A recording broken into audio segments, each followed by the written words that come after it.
Myopia, దీన్నే హ్రస్వ దృష్టి అని పిలుస్తారు. ఈ సమస్యతో బాధపడే వాళ్ళకి దూరంగా ఉన్న వస్తువులు, వ్యక్తులు స్పష్టంగా కనిపించకపోవడం మామూలే. కొందరిలో ఈ హ్రస్వ దృష్టి చాలా త్వరగా పెరిగిపోతుంది. దీనికి వంశపారంపర్యమైన లక్షణాలే కారణం. అయితే దీనికి శాశ్వతమైన చికిత్స కానీ నివారణ కానీ ఇంతవరకు లేదు.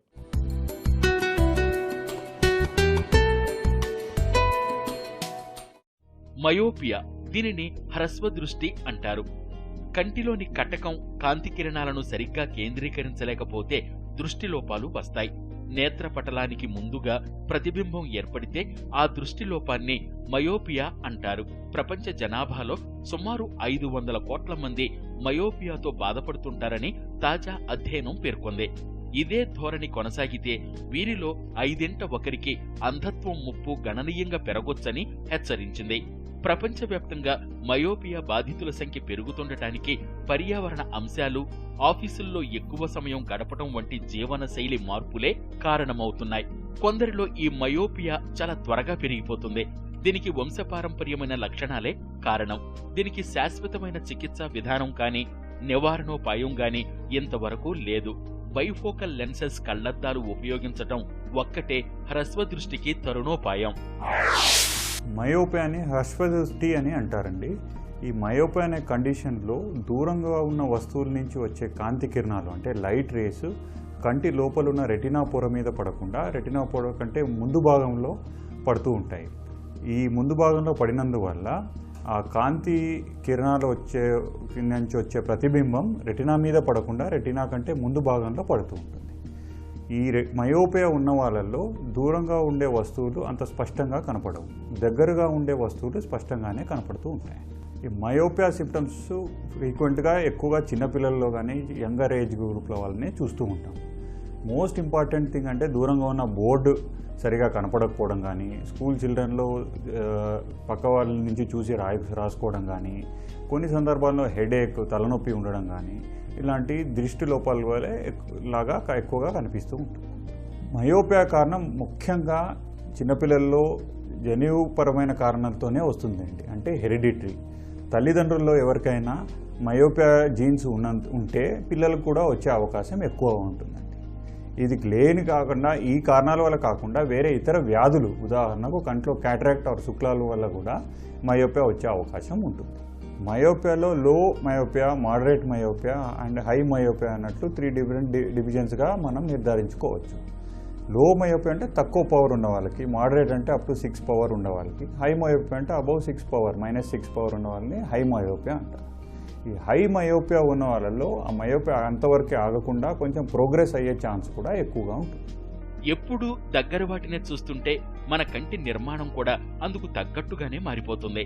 పిల్లలు ఎప్పుడూ పుస్తకాలు, కంప్యూటర్లు, టీవీల ముందర గడపటం కాకుండా కాస్త బయటకు వెళ్లి ఆడుకునేలా, ప్రకృతిని ఆస్వాదించేలా చూడటమన్నది కేవలం వారి కంటి చూపుకే కాదు, మనోవికాసానికి, చక్కటి ప్రాపంచిక దృక్పథం అలవడడానికి ఇదే చక్కని పరిష్కారం.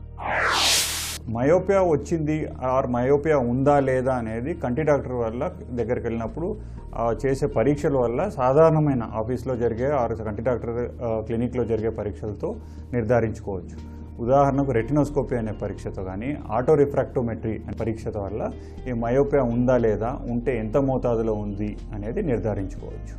పూర్తి కరెక్ట్గా మయోపియా నిర్ధారించుకోవాలంటే డైలేటెడ్ ఎగ్జామినేషన్ అనేది చాలా అవసరం. ఈ మయోపియా ట్రీట్మెంట్ సర్వసాధారణంగా ఈ దృష్టి లోపాలని ట్రీట్ చేసుకునేదానికి -పవర్ లెన్స్ వాడితే సరిపోతుంది. ఈ -పవర్ లెన్స్ వాడడం వల్ల ఈ కాంతి కిరణాల ఒక ప్రతిబింబం అంటే దూరంగా ఉన్న వస్తువు ప్రతిబింబం రెటినా ముందు నుంచి భాగం నుంచి రెటినా మీద పడేటట్లు చేస్తాయి. కాబట్టి మోస్ట్ కామన్గా -పవర్ కళ్ళజోళ్ళని వాడుకుంటే మయోపియా ట్రీట్మెంట్ జరిగిపోతుంది.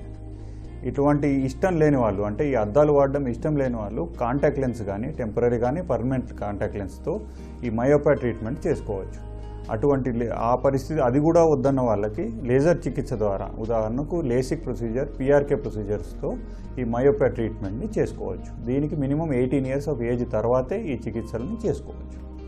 ఈ మయోపియా ట్రీట్మెంట్ తీసుకోనందువలన మనకు వచ్చే ఇబ్బందులు ఏమన్నా ఉన్నాయంటే అవి దూరంగా ఉన్న వస్తువులు సరిగా కనపడకపోవడం కానీ, కొద్ది మందిలో హెడేక్ ఉండడం కానీ, కొద్ది మందిలో మెల్లకన్ను రావడం, చిన్నపిల్లలు మెల్లకన్ను రావడం కానీ, ఇలాంటి సైడ్ ఎఫెక్ట్స్ ఆర్ ఎఫెక్ట్స్ జరగచ్చు మనకి. మయోపియాకి లేటెస్ట్గా వచ్చిన ట్రీట్మెంట్స్ అంటే లేజర్ ట్రీట్మెంట్స్ అని చెప్పుకోవచ్చు. ఈ లేజర్ ట్రీట్మెంట్స్లో కూడా PRK method, LASIK method, femtoLASIK method, smile methods అని డిఫరెంట్ మెథడ్స్ ఇప్పుడు వచ్చి ఉన్నాయండి. సో కాబట్టి ఈ న్యూవర్ ట్రీట్మెంట్ మెథడాలజీస్లో మయోపియాస్ని సేఫ్ అండ్ మోర్ సేఫ్ మెథడ్స్తో ట్రీట్ చేసుకోవచ్చు. ఇది చాలా వరకు ఎదుగుదలలో భాగంగానే వచ్చే సమస్య. కంటి ఎదుగుదల, శరీరం ఎదుగుదల ఒకే తీరులో లేకపోవడం వల్ల వీరిలో కాంతి కిరణాలు రెటీనా మీద సరిగా కేంద్రీకృతం కావు. దీనివల్ల సాధారణంగా వీరు 11 నుంచి 12 ఏళ్ల వయసులోనే అద్దాలు పెట్టుకోవాల్సి వస్తుంది. ఈ దృష్టి దోషం 11 నుంచి 15 ఏళ్ల మధ్య వేగంగా పెరుగుతూ చాలా వరకు 18 నుంచి 20 ఏళ్లు వచ్చేసరికి స్థిరపడుతుంది. అందుకే మయోపియాకు లేసిక్ సర్జరీని 18 ఏళ్ల లోపు వారికి చెయ్యరు. ఆ తర్వాత కూడా కనీసం ఏడాది పాటు పవర్ మారకుండా స్థిరంగా ఉందని నిర్ధారించుకున్నాకే చేస్తారు. పిల్లలు ఆరుబయట ఆడుకోవటం, గడపటం తగ్గిపోయి కంప్యూటర్లు, ఫోన్లు, ల్యాప్టాప్లు, టీవీలకు అతుక్కుపోతున్నారు.